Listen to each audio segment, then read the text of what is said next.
Hallo, willkommen beim 1000 Bäcker Report. Heute mit dem Thema Goldaktien am Rande des Ausbruchs.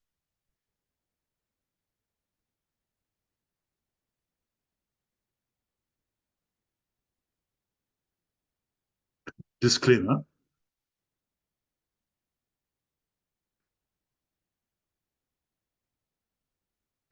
Goldaktien am Rande des Ausbruchs. Ein Analyst zeigt am Beispiel des Hui Goldbug Index, wie sich die letzten beiden Bullenphasen bei Gold bewegten und dass sich diese Bewegung im aktuellen Bullenmarkt auf die gleiche Weise wiederholen könnte. Denn jedes Mal waren die absoluten Tiefs im Oktober und in beiden Fällen stieg der Hui um ca. 180%. Vom Tiefpunkt im Oktober 2022 mit 180 Punkten und ein Anstieg von 180% würde den Hui auf 500 Punkte steigen lassen. Die letzten beiden Bullenphasen dauern 8 bzw. 24 Monate, wobei der letzte durch den Corona-Crash zwar unterbrochen wurde, aber trotzdem noch insgesamt einen 185% Anstieg einbrachte. Daher sollten wir nicht nach Zeiträumen rechnen, sondern die Erreichen der 500 Punkte schauen, eine Spitze zum Ausstieg erkennen. Ja, es ist einfach offensichtlich haben wir aktuell den letzten Rausschmeißer, bevor es zu einem massiven Anstieg kommt. Ganz ähnlich hier wie hier Ende 2019, Anfang 2020. Und es ist jetzt wirklich anzunehmen, dass wir jetzt einen Anstieg auf circa 500 Punkte bekommen. Dann sind wir in luftigen Höhen und dann müssen wir schauen, dass wir gegebenenfalls die Gewinne bei Goldaktien mitnehmen. Also sehr interessante Situation, auch rein charttechnisch. Und das lässt uns eigentlich zu der Aussage kommen, dass Goldaktien tatsächlich am Rande des Ausbruches stehen. Ein Teil, wie gesagt, des Tiefspunkts ist schon gegangen. Der absolute Tiefpunkt war ja, wie gesagt, im September. Und ich denke mal, insgesamt dürfen wir vermutlich so um plus minus ein, zwei Monate, aber um die 5 Monate Goldaktien-Rallye haben. Ja, hier ein angehender Silberproduzent in Australien.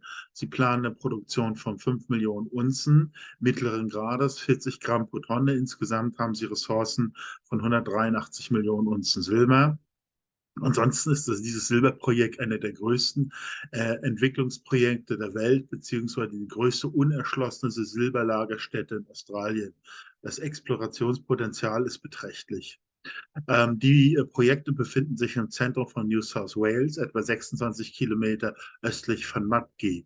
Das Projektgebiet umfasst eine Fläche von 2000 Quadratkilometer und erstreckt sich über etwa 80 Kilometer. Mehrere Mineralvorkommen mit Silber, Blei, Zink, Kupfer, Gold, Molybden sind vorhanden. Hier auf der Karte sehen Sie, das ist hier Südwest-Wales hier mit Sydney hier auch und ganz in der Nähe im Grunde genommen, ja gut, was in Australien in der Nähe heißt, äh, sind eben diese drei Projekte, die sie haben. Insgesamt vermutlich 183 Unzen Millionen Silber. Wie gesagt, sie visieren eine Produktion von 5 Millionen Unzen an. Das ist ein wirklich sehr guten Rechtsgebiet. Ich denke, da kann mit relativ günstigen Kosten auch abgebaut werden. Und wenn man das, sage ich mal, den Potenzialfaktor tut, bei einer Marktkapitalisierung von 260 Millionen kommt man auf 23. Das würde dann bedeuten, von den jetzt 0,185 Dollar, also 18,5 Cent, in der absoluten Spitze könnte das also Richtung 4 Dollar steigen, diese Aktie. Sie müssen sehen, das absolute Tief der Aktie war bei 5 Cent. Und im Grunde genommen ist dieser Anstiegskurs eigentlich jetzt durch die Rückgänge nur, sage ich mal, temporär beeinträchtigt worden. Eindeutig will diese Aktie weiter nach oben steigen. Dieses letzte Hoch hier, das wir hatten, 2021 müsste das gewesen sein. Das dürfte dann schnell wieder erreicht sein. Wie gesagt, das ist ein angehender, solider Produzent. Das ist ein moderates bis hohes Risiko, würde ich das einschätzen. In einem sehr guten Rechtsgebiet, sage ich mal, könnte durchaus ein interessantes Basisinvestment meines Erachtens darstellen. Wie immer keine Kaufempfehlung, aber sollte man sich schon mal ansehen, gerade jetzt vor dem Hintergrund, wenn Sie davon ausgehen, dass wir einen massiven Anstieg des Silberpreises haben, dann würden natürlich solche Produzenten eben überproportional profitieren. Und Sie sehen von diesem Tief, das wir jetzt hier bei der jetzt kürzlich hatten, hat sich die Aktie auch schon ordentlich erholt und das ist auch erholt, ist auch so ein Zeichen, dass sie mit steigendem Silberpreis dementsprechend weiter stark wachsen würde. Ja, Goldaktienbullenmarkt der 1970er Jahre. Deswegen sind wir in dem Sektor. Da gab es eben Bewertungen, da sind viele Aktien von 15, 20 Cent bis 15, 20, 30, 40 Dollar oder mehr gestiegen. Sie sehen hier einige Beispiele. Teilweise haben die Aktien hier in dem Beispiel sich das 380-fache gestiegen, aus 1000 Dollar wurden 380.000 Dollar. So diese hohen Gewinne waren gar nicht so selten, weil das eine ganz extreme Situation war. Und Goldaktien waren sehr unterbewertet von 1974 an, weil auch Gold damals von 200 Dollar auf 100 korrigiert ist, also halbiert hat. Und dann stieg es von 100 Dollar auf 850. Und das hat natürlich den Goldaktien ganz ziemlich gut getan. Und dann kam es eben zu diesen Art von Bewegung. Auf was Ähnliches hoffen wir auch, wenn es auch ein bisschen anders aussieht. Und zwar, hier muss man wissen aktuell, dass die Goldaktien im Vergleich zu Gold überproportional niedrig sind, das keiner so richtig erklären kann. Also 1996 hat man das letzte Goldaktien hoch, also das ist ein Vergleich von Goldaktien und Gold. Und damals waren der Sektor Goldaktien relativ teuer im Verhältnis zu Gold. Das ist alles seit 1986 weggemacht worden, also dann sind wir im Bärenmarkt. Und jetzt haben wir natürlich eindeutig einen Boden gefunden und das könnte die Basis für einen wirklich äh, hochschnappende Goldaktienbewertung bringen, das in ganz kurzer Zeit ganz schnell und ganz extrem erfolgen kann.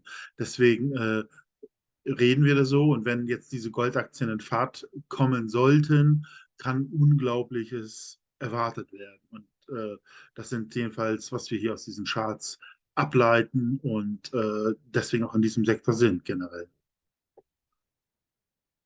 Ja, generell nochmal zum Investieren allgemein. Ich denke, wir müssen in dieser Situation unsere Investieren den kommenden Ereignissen anpassen und das können wir nicht ausklammern.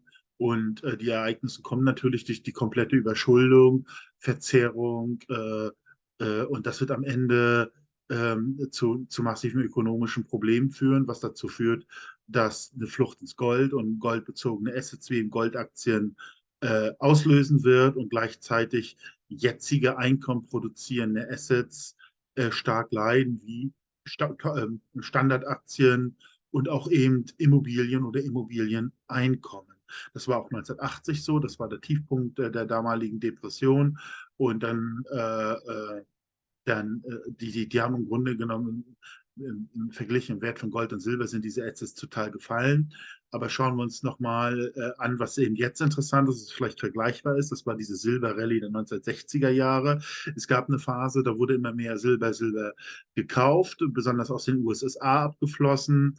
Und dann hat sich die Notenbank dazu entschlossen, das Silber zu entnehmen. Und dann musste auch der Silberpreis freigelassen werden. Und dann stieg Silber Anfang der 60er von 1,30 Dollar auf circa 5 Dollar. In dem Zusammenhang sind die Silberaktien teilweise um das 160-fache im Durchschnitt und mehr gestiegen. Eine Vertausendfachung gab es auch.